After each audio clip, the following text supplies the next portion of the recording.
On part dans le sud de la France. Ouh là là. C'est vu mon accent?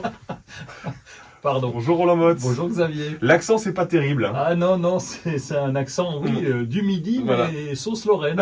C'est ça. Sur les conseils jardins, je suis pas terrible non plus, donc là, je vous laisse faire. Parlons du D'accord. mimosa aujourd'hui. Oui, le mimosa, c'est une plante du sud de la France. C'est aussi nul que oui, moi. oui, j'essaie de le faire comme vous, je vous imite.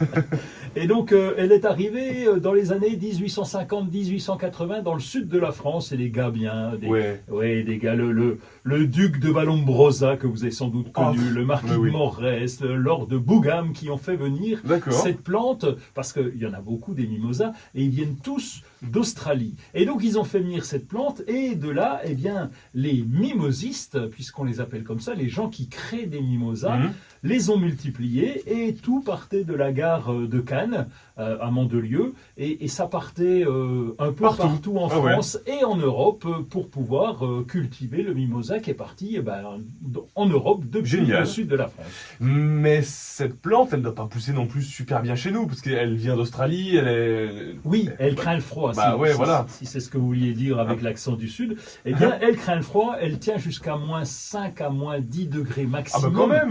Oui, mais température réelle n'est pas ressentie. Chez nous, des fois à 0 degré, il fait pratiquement moins 5 en ressenti. Et la plante, elle ressent ça. Donc chez nous, inutile, c'est pas la peine de faire des gargarismes, chez nous, inutile de la garder à l'extérieur, pendant l'hiver en tout cas, il est préférable de la rentrer en véranda parce qu'il ne faut pas qu'elle ait trop chaud non plus. D'accord. Et alors je vois, vous avez écrit, le mimosa peut former des peuplements denses qui sont impénétrables. Vous avez écrit ça sur votre fiche.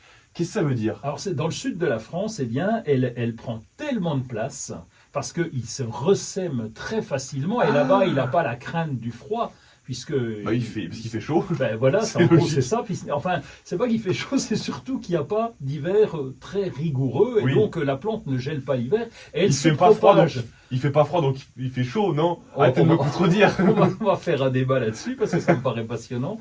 Et donc, ce mimosa se développe dans l'arrière-pays niçois, etc., de façon importante, et il devient carrément invasif. Donc, c'est pas le cas. Ah oui, c'est devenu compliqué. C'est pour ça que je vous parlais de peuplement dense, qui empêche les autres végétations de pousser. Bon, évidemment, c'est pas le cas chez nous, puisque nous, vous le mettez à l'extérieur, il gèle, donc il va pas se développer rapidement. Mais il n'empêche que c'est une plante à surveiller, en tout cas dans le sud de la France. Des variétés sympas pour terminer?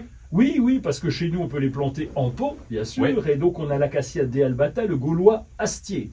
Et lui, il tient vers moins 8, moins 10 degrés, donc c'est une plante qu'on peut laisser dehors pendant tout l'été jusqu'au début de l'automne. On la rentre ensuite en véranda, et puis il y a le mimosa des 4 saisons, Acacia rétinoïde, qui lui est magnifique. Il tient aussi jusqu'à moins 10 et il fleurit régulièrement.